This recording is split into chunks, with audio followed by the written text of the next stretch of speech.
you've got 15 plus resets. You've got lifetime updates. And here as I drive along, it's even plotting a little graph on my vehicle speeds. Live bi-directional information. You don't have to go to a garage and pay for an expensive £80 diagnostic to work out which sensor to replace. So let's press clear DTCs and have a look at the dashboard. And there's the light that's gone. Clear, fault memory complete.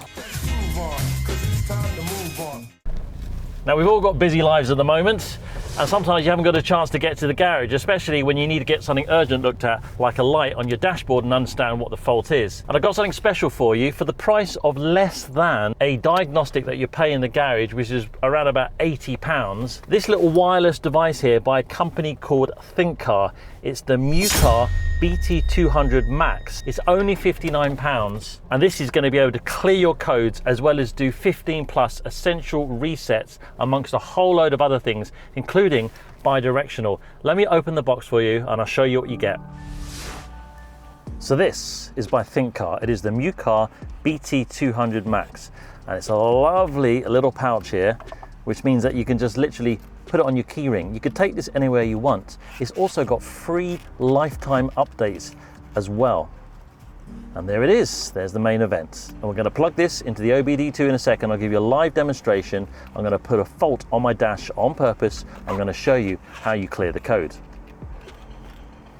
So you follow the information in the instruction manual, and you download the $fix software, pop in your email address, it gives you an activation code. That's you then set up along with the serial number that comes with the device. And then you simply just use your mobile phone to see the diagnostic details. So look at this. So look at all the cars.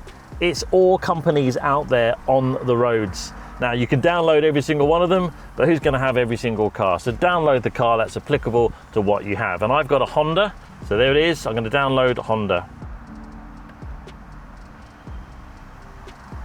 Nice and straightforward, nice and quick. So before I run a scan, I don't believe there's any faults on this Honda, and it wouldn't be much of a video, would it, if I didn't have any faults? So I'm going to do one for you just on purpose. I'm going to disconnect a plug in the engine. We're going to throw an engine management light on.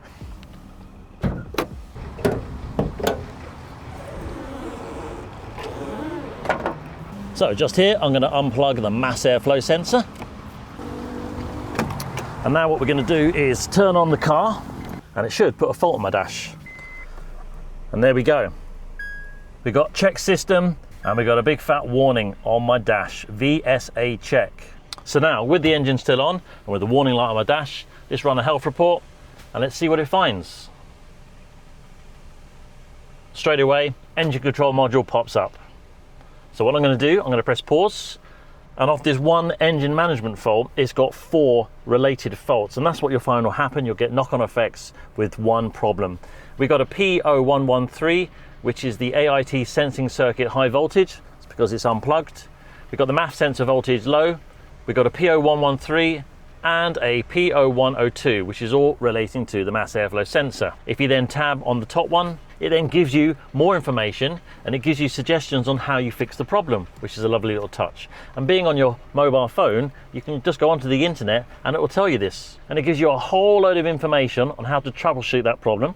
It gives you a maintenance guide, and it even shows you as a reference image where to look for your particular vehicle. That's lovely, that's a great touch.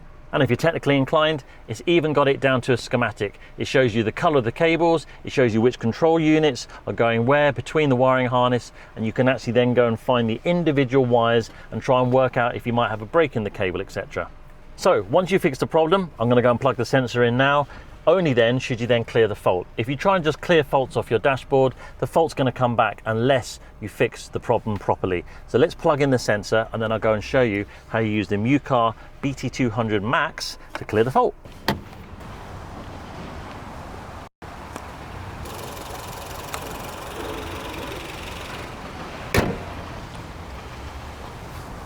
Raining out there. Well, the sensor's plugged back in again. So now let's try and clear that fault. So let's press clear DTCs at the bottom and have a look at the dashboard and see if the faults go out. And it gives you the status of how the car needs to be when you clear the codes. Engine is running. The vehicle has current trouble codes DTC without repair. Ensure that the car is in neutral, the parking brake is on, and that the engine is stopped. So let's do that. And let's press OK. And there's the light that's gone. And it says there, clear fault memory complete. And just to prove it, I'll start the car.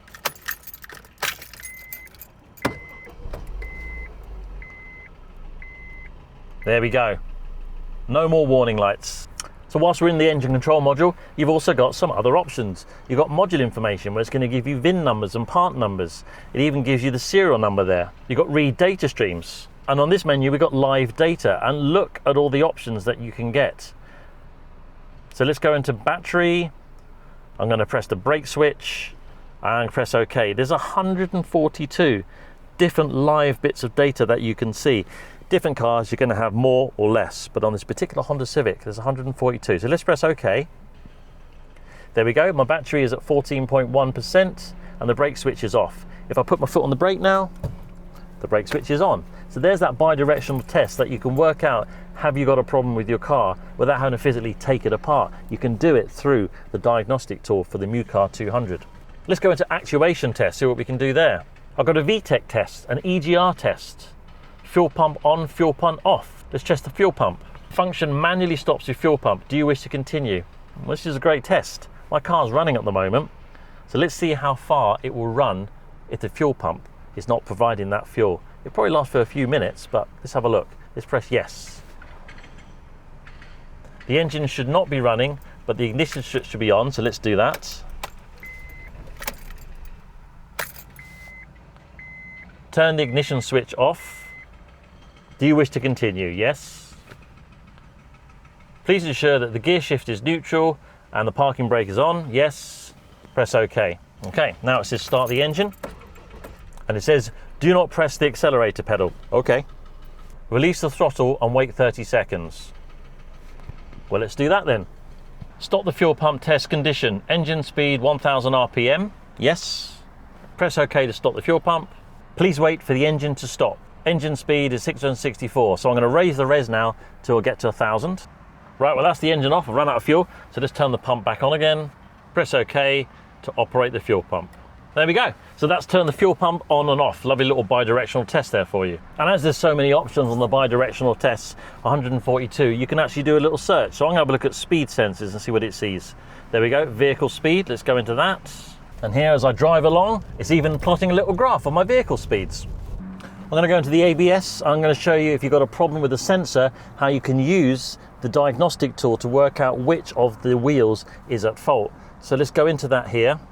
Go into reading data stream, and you can select the 4 different wheels. So LF is left front, LR is left right, RF and RR are the rears. So press OK, and now we can see that there are 0 miles per hour because I'm not moving. So as I move here, all of those should be the same speed. And I've actually recently done a video on my Mercedes where I had a problem with the sensor and one of them wasn't behaving as it did with the other 3.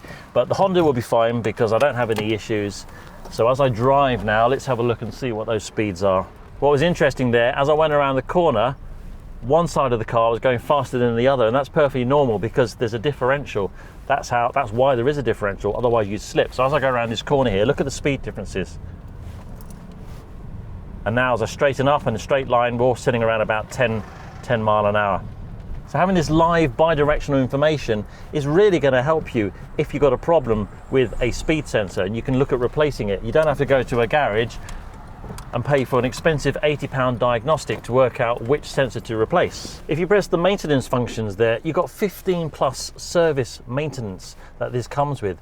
Oil maintenance reset, immobilizer reset, electronic throttle relearn, ABS bleeding, brake reset, DPF if you've got a diesel car, TPMS, that's your tyre pressure monitoring system, your steering angle sensor or your SAS, injection coding, gearbox relearning, battery matching or your BMS, EGR adaptation. If you've got a sunroof, you can look at that, air level calibration, and even your adaptive front lighting. But that menu will depend on the car that you've got. I haven't got adaptive front lighting, for example, so it's only applicable for the car that you have. But nevertheless, there's 15 plus maintenance functions as well, all for something that only costs £59. And once you've paid for it, that's it for life. You get updates for life. If you have a look at the screen there, these 2 little icons, if I go into that, you can actually go online, and this is all part of the app. So for example, you've got a problem with your ABS and you didn't know how to go into the individual 4 wheels like I've just showed you. Well, you can put that in there. You can say, how do I check wheel sensor? I'm now speaking to somebody called Jennifer, and she's going to then be able to help me online, lifetime, real information, simply via the chat, which comes as part of the app. And the other little graphic there, if you go into the little AI, you can put in the fault code. So let's put that in there and go for a P0001 and press go. And that then will come up and give you a help guide. So in summary, this Mucar BT200 Max, for the price of what it is a cracking little tool. Look at all the things. I've only just touched the surface of what it can do. You've got 15 plus resets. You've got the live chat data online. You've got lifetime updates so that you never have to worry about paying for another subscription cost on a diagnostic tool. It gives you live data with bi-directional ability. One of the things I haven't covered is actually that it's got special features such as a head-up display, which you can put on your dashboard and you can see your real speed reflected in the windscreen. You can also get live information on your screen as you're driving along, such as your voltage or your EGR or your vacuum. You can actually leave the OBD2 plugged in. It's got a special sleep function, so it's not always going to be pulling power from the car. Just leave it plugged into the OBD2 so that when you get in your car, you turn your phone on and you've got that live information as you drive along. But the key thing for me, for the price of what this is, it's less than going to the garage for a diagnostic tool.